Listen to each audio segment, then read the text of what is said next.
So hi guys, welcome back to very new video. So കുറേ നാളിന് ശേഷം നമ്മളൊരു ലോങ് വീഡിയോ എടുക്കാൻ പോവാണ്. ഒരു long video cum informative video എടുക്കാൻ പോവാണ്. അപ്പോൾ ഇന്ന് ഞാൻ പറയാൻ പോകുന്ന ടോപ്പിക് എന്ന് പറഞ്ഞാൽ നമ്മളെ ബ്രില്യൻറ്റിനെ പറ്റിയിട്ടാണ്. സോ നിങ്ങൾക്ക് എല്ലാവർക്കും അറിയാവുന്ന പോലെ, നിങ്ങൾക്ക് എല്ലാവർക്കും അല്ല, ഇത് ആരൊക്കെ കാണും എന്ന് എനിക്കറിയില്ല. സോ കുറച്ച് പേർക്കൊക്കെ അറിയുന്ന പോലെ ഞാൻ ബ്രില്യൻറ്റ് സ്റ്റഡി സെൻറ്റർ പാലായിൽ 2 years റിപ്പീറ്റ് ചെയ്തിട്ടുണ്ട്. I was a re repeater. ഇപ്പോൾ ഞാൻ കറൻ്റ്ലി നമ്മുടെ സമർക്കന്ദ് സ്റ്റേറ്റ് മെഡിക്കൽ യൂണിവേഴ്സിറ്റി ഉസ്ബെക്കിസ്ഥാനിലെ ഫസ്റ്റ് ഇയർ MBBS സ്റ്റുഡൻ്റ് ആണ്. ഓക്കെ, ഇപ്പോൾ ഫസ്റ്റ് ഇയർ കഴിയാറായി. ജൂണിൽ നമ്മൾ എക്സാംസും കാര്യങ്ങളൊക്കെ തീരും. പിന്നെ നാട്ടിലോട്ട് ജൂണിൽ ഇൻഷാല്ല വരുന്നതായിരിക്കും. ആൻഡ് സോ ഇന്ന് നമ്മുടെ അഡ്മിഷൻസ്, ഇപ്പോൾ കുറേ കമൻസ് വരുന്നുണ്ട്. എൻ്റെ ഏതോ ഒരു ഷോർട്സിൽ കുറേ കമൻസ് ഇങ്ങനെ വരുന്നുണ്ട് ബ്രില്യൻറ്റിനെ പറ്റിയിട്ട്. സോ അപ്പോൾ നമുക്ക് ആ ഓരോ കമൻറ്റ് എടുത്തിട്ട് ഓരോ ഡൗട്ട്സ് ഒക്കെ നമുക്ക് തീർത്തു കൊടുക്കാം. സോ ഇനി നമ്മൾ നോക്കാൻ പോകുന്നത് പറഞ്ഞു കഴിഞ്ഞാൽ നമ്മുടെ ബ്രില്യൻറ്റിൻ്റെ ഫീസ് സ്ട്രക്ചറും കാര്യങ്ങളൊക്കെയാണ്. സോ ആദ്യം തന്നെ നമ്മുടെ ഫീസ് വരുന്നത് 1 lakh. ഞാൻ ഇത് പറയുന്നത് നമ്മുടെ അക്കോർഡിംഗ് ടു 2025. ഓക്കെ, അപ്പോൾ ഇപ്പോൾ 2026 ആയിട്ടുണ്ട്. അപ്പോൾ അത് മാറിയിട്ടുണ്ടോ ഇല്ലയോ എന്ന് എനിക്ക് കറക്റ്റ് അറിയില്ല. അത് നമുക്ക് ബ്രില്യൻറ്റിനെ നിങ്ങൾ കോൺടാക്ട് ചെയ്യുമ്പോൾ നമുക്ക് മനസ്സിലാവും. ഫീസും കാര്യങ്ങളൊക്കെ ചിലപ്പോൾ കുറച്ച് വേരിയേഷൻസ് ഒക്കെ ഉണ്ടാവും. സോ ഇത് ഞാൻ പറയുന്നത് 2025 അനുസരിച്ചിട്ടാണ് കേട്ടോ. ഇപ്പോൾ അഡ്മിഷൻസ് ബ്രില്യൻറ്റിൽ പുതിയതായിട്ട് ഇപ്പോൾ +2 ഒക്കെ കഴിഞ്ഞ് നിൽക്കുന്ന സ്റ്റുഡൻസോ അല്ലെങ്കിൽ 10th കഴിഞ്ഞിട്ട് ഇൻ്റഗ്രേറ്റഡ് നിൽക്കുന്ന സ്റ്റുഡൻസ് ഒക്കെ നമ്മുടെ അഡ്മിഷൻസ് എടുക്കാൻ നിൽക്കുന്ന തിരക്കിലാണ്. നമ്മളെ നീറ്റിന് വേണ്ടിയിട്ട്, നീറ്റിനായാലും JEE-യുടെ അല്ല, ഞാനിതിപ്പോൾ നീറ്റിൻ്റെ കാര്യമാണ് പറയുന്നത്. സോ അഡ്മിഷൻസ് എടുക്കാൻ നിൽക്കുന്ന ഒരു ടൈമാണ്. അപ്പോൾ നിങ്ങൾക്ക് ഈ ഒരു വീഡിയോ ഹെൽപ്ഫുൾ ആവും എന്ന് വിചാരിക്കുന്നു. കാരണം എനിക്ക് കുറച്ച് കമൻസ് ഒക്കെ ഞാൻ കണ്ടിട്ടുണ്ടായിരുന്നു. സോ അത് ബേസ് ചെയ്തിട്ടാണ് ഞാൻ ഇങ്ങനെ ഒരു വീഡിയോ ചെയ്യുന്നത്. അപ്പോൾ ആദ്യം തന്നെ നമ്മുടെ ഫീ വരുന്നതെന്ന് പറഞ്ഞു കഴിഞ്ഞാൽ 1,01,120 അത്രയായിരുന്നു നമ്മുടെ ലാസ്റ്റ് ഇയറിലെ ഫീ എന്ന് പറയുന്നത്. ഫീസ് മാത്രം ഇൻക്ലൂഡിങ് GST. പിന്നെ ഇനി അടുത്തെന്ന് പറഞ്ഞാൽ ഹോസ്റ്റൽ ഫീസാണ്. സോ ഞാൻ പഠിക്കുന്നത് ഇപ്പോൾ 2023 ഹോസ്റ്റൽ ഫീസ് എന്ന് പറഞ്ഞാൽ 9,000 ആയിരുന്നു. 2024 ആയപ്പോൾ 9,100 ആയി. ഇപ്പം 2025 ലാസ്റ്റ് 9,800 സംതിങ് ആയി. എന്താണ്, അതെ, 9,800 ആയിട്ടുണ്ടായിരുന്നു ഫീസ്. 1 month ആണ്, പെർ മന്ത് ആണ്.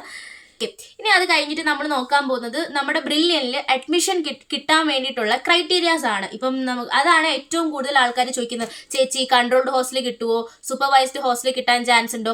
അങ്ങനെ കൂടുതൽ പേരും നമ്മുടെ ഈ ഒരു ക്രൈറ്റീരിയക്കാണ് കൂടുതൽ പേർക്ക് ഡൗട്ട്. ഇപ്പം ഞാൻ അഡ്മിഷൻ എടുക്കുന്ന ടൈമിൽ എനിക്കും ഡൗട്ട് എന്തായിരുന്നു ക്രൈറ്റീരിയ. ഇപ്പം എനിക്കെന്ന് പറഞ്ഞാൽ +2 96.75 97% അടുപ്പിച്ച് സ്കോർ ഉണ്ടായിരുന്നു. പക്ഷേ ഇപ്പോൾ നമ്മുടെ +2ൻ്റെ റിസൾട്ട് വരാത്തത് കൊണ്ട് ഇവർ +1 റിസൾട്ട് നോക്കിയിട്ടാണ് എടുക്കുന്നത്. കാരണം ഇപ്പോൾ CBSE ഓൾറെഡി 10th വന്നിട്ടുണ്ട്, +2 വന്നിട്ടുണ്ടോ എന്ന് എനിക്കറിയില്ല. ബട്ട് CBSEയും ICSE കുറച്ച് നേരത്തെ വരും. ബട്ട് സ്റ്റേറ്റ് കുറച്ച് താമസിച്ചാണ് വരുന്നത്. സോ അവർ സ്റ്റേറ്റ് എന്താക്കൂ, നമ്മുടെ +1ൻ്റെ റിസൾട്ട് എടുക്കും. അപ്പോൾ അങ്ങനത്തെ മാർക്ക് എന്ന് വെച്ചാൽ മാർക്ക് ക്രൈറ്റീരിയ ആണ് ഇനി ഞാൻ പറയാൻ പോകുന്നത്. ഓക്കെ, ഇനി നമ്മൾ നോക്കാൻ പോകുന്നത് നമ്മുടെ മാർക്ക് ക്രൈറ്റീരിയ ആണ്. അപ്പോൾ ഇപ്പോൾ +2ൻ്റെ റിസൾട്ട് വന്നിട്ടാണ് നിങ്ങൾ അഡ്മിഷൻ എടുക്കുന്നു എന്നുണ്ടെങ്കിൽ +2ൻ്റെ റിസൾട്ടാണ് നോക്കുന്നത്. സോ +2ന് 92% ആണ് നമുക്ക് ബ്രില്യൻറ്റിൽ അഡ്മിഷൻ കിട്ടാൻ വേണ്ടിയിട്ട് ഒരു സ്റ്റുഡൻറ്റ് +2ന് 92% ആണ് വേണ്ടത്. ഇനി +1 ആണ്. ഇപ്പം നിങ്ങൾ ഇപ്പോൾ ഈ ഒരു ടൈമിൽ അഡ്മിഷൻ എടുക്കാൻ നോക്കുകയാണെങ്കിൽ +2ൻ്റെ റിസൾട്ട് വന്നിട്ടില്ല.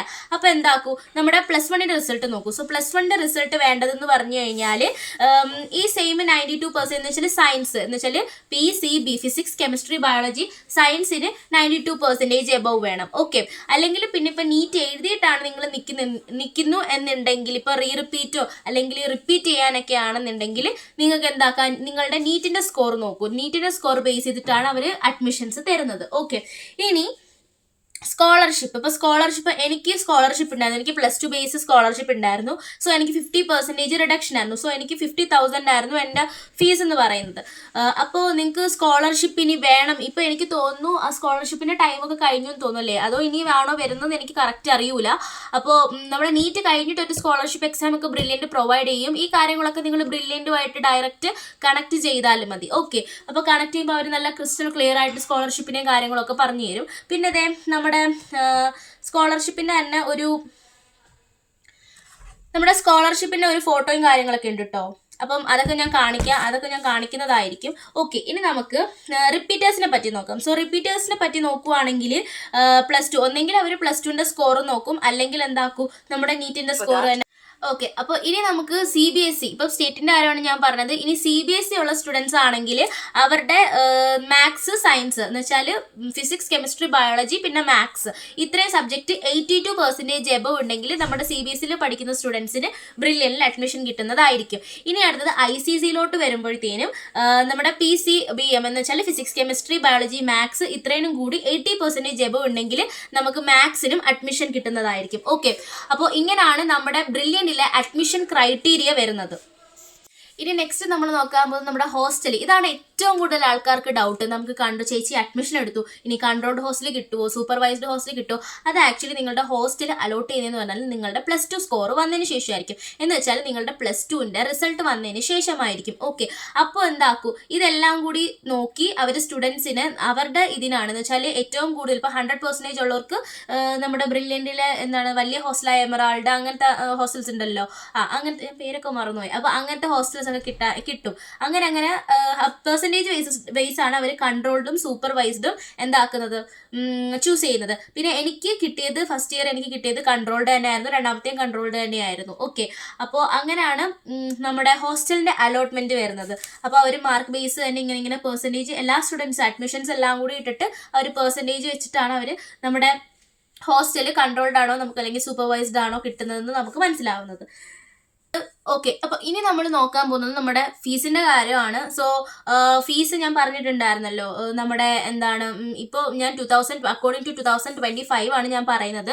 അപ്പോൾ ഇപ്പോൾ 2026 ചിലപ്പം കുറച്ച് വേരിയേഷൻസ് ഒക്കെ ഉണ്ടാവാൻ ചാൻസ് ഉണ്ട്. അപ്പോൾ ഫീസ് വരുന്നതെന്ന് പറഞ്ഞു കഴിഞ്ഞാൽ ഓഫ്ലൈൻ ആണെങ്കിൽ നമുക്ക് 89,000 പ്ലസ് GST, അതൊരു 1 lakh എന്തായാലും 1 lakh ഇൻക്രീസ് ആവും. നിങ്ങൾക്ക് സ്കോളർഷിപ്പും കാര്യങ്ങളൊന്നും ഇല്ലെങ്കിൽ എന്തായാലും ഫീസ് 1 lakhൽ കൂടും.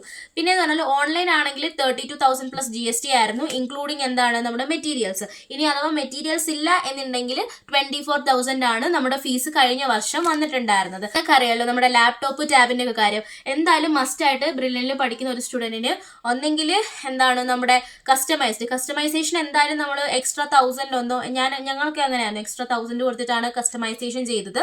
അപ്പോൾ കസ്റ്റമൈസേഷൻ എന്തായാലും ചെയ്യണം, നമ്മുടെ ലാപ്പ് ആണെങ്കിലും ടാബ് ആണെങ്കിലും. പിന്നെ എനിക്ക് പറയാനുള്ളത് പറഞ്ഞാൽ കൂടുതൽ കൺവീനിയൻറ്റ് ടാബ് തന്നെയായിരിക്കും. ഇപ്പം ലാപ്ടോപ്പ് ഉണ്ടെന്ന് പറഞ്ഞിട്ട് അങ്ങനെയല്ല, നമുക്ക് ചിലപ്പോൾ നമ്മുടെ ക്ലാസ്സിലോട്ടൊക്കെ ക്യാരി ചെയ്യണം എന്നുണ്ടെങ്കിൽ കൂടുതൽ കൺവീനിയൻറ്റ് നമുക്ക് എന്താക്കൂ നമ്മുടെ ടാബ് തന്നെ ആയിരിക്കും. കാരണം വെയിറ്റും കാര്യങ്ങളൊക്കെ, പിന്നെ ബസ്സിലാണ് അങ്ങോട്ടും ഇങ്ങോട്ടും പോകുന്നത്, അതുകൊണ്ട് വലിയ സീൻ ഉണ്ടാവില്ല. ഓക്കെ, അപ്പോൾ ഇതാണ്ട് ഇപ്പോൾ നമ്മൾ ഒറ്റ ടൈമിൽ ഫീസ് അടയ്ക്കുകയാണെങ്കിൽ 4,000 റിഡക്ഷൻ, പിന്നെ ഓൺലൈൻ ആണെങ്കിൽ 2,000 റിഡക്ഷൻ, അങ്ങനെ എന്തൊക്കെയൊക്കെയോ കാര്യങ്ങളുണ്ട് കേട്ടോ. അപ്പോൾ ഇതൊക്കെയാണ് മൊത്തത്തിലൊരു ബ്രില്യനിൻ്റെ അഡ്മിഷൻസ് കാര്യങ്ങൾ ഒക്കെ, ഫീസും പിന്നെ ഹോസ്റ്റൽ ക്രൈറ്റീരിയ പിന്നെ നമ്മുടെ മാർക്ക് ക്രൈറ്റീരിയ കാര്യങ്ങളൊക്കെ വരുന്നത്. അപ്പോൾ ഡൗട്ടും കാര്യങ്ങളൊന്നും ഇല്ലയെന്ന് ഞാൻ വിചാരിക്കുന്നു. ഇപ്പോൾ ഇവിടെ ഏകദേശം 11 o'clock ആവാൻ പോകുന്നു. കുറച്ച് തിരക്കുകളൊക്കെ ഉണ്ടായിരുന്നു. ഇപ്പോൾ എനിക്കും എക്സാംസ് ഒക്കെ സ്റ്റാർട്ട് ചെയ്യാറായി ഫസ്റ്റ് ഇയറിൻ്റെ. അപ്പോൾ അതിൻ്റെ കുറച്ച് ബിസിയും കാര്യങ്ങളൊക്കെ ഉണ്ടായിരുന്നു. പിന്നെ വേറെ അല്ലാണ്ട് കുറച്ച് കാര്യങ്ങളുണ്ടായിരുന്നു. അപ്പോൾ അത് കഴിഞ്ഞിട്ടൊക്കെ ഞാൻ വന്ന് പെട്ടെന്ന് ഇനിയും ഷൂട്ട് ചെയ്യാൻ ഞാൻ കുറേ ലേറ്റ് ആവും. അതുകൊണ്ടാണ് ഞാൻ പെട്ടെന്ന് ഷൂട്ട് ചെയ്യുന്നത്. കാരണം സ്റ്റുഡൻസ് ഇങ്ങനെ ചോദിക്കുന്നുണ്ട് അപ്പോൾ ഞാൻ വീഡിയോ എടുക്കും എന്ന് പറഞ്ഞവരൊക്കെ ഇപ്പം വന്നിട്ട് ഒന്ന് പെട്ടെന്ന് വീഡിയോ എടുക്കുമെന്ന് ചോദിക്കുന്നുണ്ട്. അപ്പോൾ അതുകൊണ്ടാണ് ഞാനിങ്ങനെ പെട്ടെന്ന് അങ്ങ് എടുക്കാമെന്ന് വിചാരിച്ചത്. സോ ഇതൊക്കെ നിങ്ങൾക്ക് ക്ലിയർ ആയെന്ന് വിചാരിക്കുന്നു. ഇനി എന്തെങ്കിലും ഡൗട്ടും കാര്യങ്ങളുണ്ടെങ്കിൽ ഉറപ്പായിട്ടും കമൻറ്റ് സെക്ഷനിൽ ഇടുക കേട്ടോ. പിന്നെ നമ്മുടെ നിങ്ങൾക്ക് കണ്ടില്ലേ ഇങ്ങനൊരു എന്താണ് ഒരു പോസ്റ്ററും കാര്യങ്ങളൊക്കെ ബ്രില്യൻറ്റുകാർ തന്നെ നമുക്ക് പ്രൊവൈഡ് ചെയ്യും. ഇതൊക്കെ സ്കോളർഷിപ്പിന് നീറ്റ് സ്കോർ സ്കോളർഷിപ്പ് കാര്യങ്ങളുടെയൊക്കെയാണ്. വേണമെങ്കിൽ ഞാൻ ഇതൊന്ന് സൈഡിൽ കൊടുത്തിരിക്കാം. ഓക്കെ, ഞാൻ സൈഡിൽ ഇതിൻ്റെ ഒന്നും ഒരു ഫോട്ടോ കൊടുത്തിരിക്കാം. സോ ഇത് നമ്മൾ ബ്രില്യനിൽ കോൺടാക്ട് ചെയ്യുമ്പോൾ പിന്നെ എന്ന് പറഞ്ഞാൽ നിങ്ങൾ ന്യൂ സ്റ്റുഡൻ്റ് ആണെങ്കിൽ നിങ്ങൾ ബ്രില്യൻ സ്റ്റഡി സെൻറ്റർ പാലയുടെ സൈറ്റിൽ പോകണം. എന്ന് വെച്ച് കഴിഞ്ഞാൽ brilliantpala.org അങ്ങനെ എന്തോ ആണ്. അപ്പോൾ അതിനകത്ത് പോയിട്ട് നിങ്ങൾ രജിസ്റ്റർ ചെയ്യണം. അപ്പോൾ രജിസ്റ്റർ ചെയ്യുമ്പോൾ നിങ്ങൾക്ക് വാട്സപ്പിലും കാര്യങ്ങളൊക്കെ മെയിലൊക്കെ ആയിട്ട് മെസ്സേജ് വരും. അങ്ങനെയാണ് ഒരു സ്റ്റുഡൻറ്റ് ഫസ്റ്റ് ബ്രില്യനെ അപ്രോച്ച് ചെയ്യുമ്പോൾ ഉള്ള അഡ്മിഷൻസ് എടുക്കേണ്ടത്. അപ്പോൾ അതൊന്നും എനിക്ക് ഫസ്റ്റ് അറിയില്ലായിരുന്നു. പിന്നാണ് എല്ലാ കാര്യങ്ങളും പഠിച്ചത്. അപ്പോൾ നമുക്കൊരു ID കിട്ടും. ആ ഒരു ID എല്ലാ എക്സാംസിനും നമ്മൾ യൂസ് ചെയ്യുന്നതായിരിക്കും, എല്ലാ കാര്യത്തിലും നമ്മൾ യൂസ് ചെയ്യുന്നതായിരിക്കും. ഓക്കെ, അപ്പോൾ എൻ്റെ നീറ്റ് ആസ്പിറൻസിനോട് എനിക്ക് പറയാനുള്ളത് നല്ല രീതിക്ക് പഠിക്കുക, ടെൻഷനും കാര്യങ്ങളൊന്നും അടിക്കണ്ട. ഓക്കെ, പറ്റുന്ന മാക്സിമം നിങ്ങൾ പഠിക്കുക. പിന്നെ ടെൻഷനൊന്നും വേണ്ട. ഇനിയിപ്പം May 3 എക്സാം വരുന്നത്.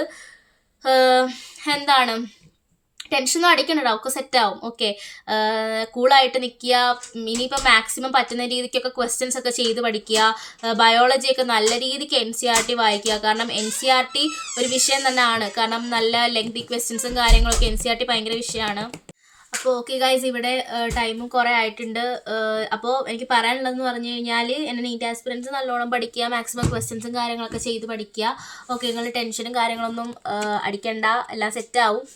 പിന്നെ നമ്മുടെ ബയോളജി, മെയിനായിട്ട് ബയോളജി NCERT നല്ല തറവായി. അപ്പോൾ ബയോളജിയൊക്കെ നല്ല രീതിക്ക് ക്വസ്റ്റ്യൻസ് ചെയ്ത് പഠിക്കുക. ഓക്കെ, NCERT നല്ല തറവായിട്ട് വായിക്കുക. കാരണം ഞാൻ എഴുതുന്ന ടൈമിൽ നീറ്റ് എന്ന് പറഞ്ഞാൽ നല്ല ഹാർഡായിരുന്നു, full statement type of questions. അപ്പോൾ നമുക്ക് ടൈം കൺസ്യൂമിങ് ആയിരുന്നു. സോ ബയോളജി എല്ലാവരും ഈസി ആയിട്ട് കാണരുത്, പേടിപ്പിക്കുകയല്ല, റിയാലിറ്റിയാണ് പറയുന്നത്. സോ നല്ല രീതിക്ക് NCERT വായിക്കുക. എന്താണ് നമ്മൾ ഡീപ്പായിട്ട് പോവുക. ഇനിയിപ്പോൾ കുറച്ച് ടൈമും കൂടിയേ ഉള്ളൂ, കൂടുതൽ ക്വസ്റ്റ്യൻസ് ചെയ്ത് പഠിക്കുക.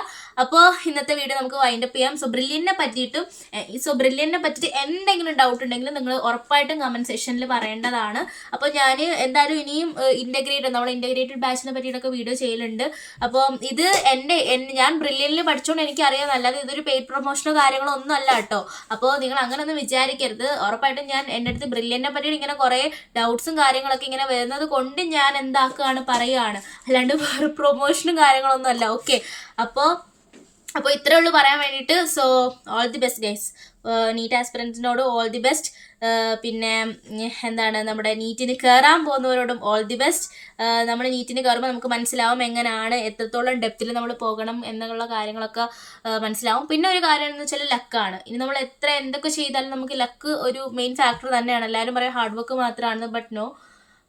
പേഴ്സണലി എൻ്റെ ഒപ്പീനിയൻ വെച്ചിട്ട് ഹാർഡ് വർക്ക് മാത്രമല്ല. കാരണം എത്ര ഹാർഡ് വർക്ക് ചെയ്താലും ആ ഒരു ടൈമിൽ ഒരു ലക്ക് ഇല്ലെങ്കിൽ പോവും, ഉണ്ടെങ്കിൽ ഓഫ് കോഴ്സ് കിട്ടും. ഓക്കെ, അപ്പോൾ ഇൻഷാ അല്ലാഹ് എല്ലാവർക്കും ഒരു ഗവൺമെൻറ് മെഡിക്കൽ കോളേജ് തന്നെ കിട്ടട്ടെ. So by.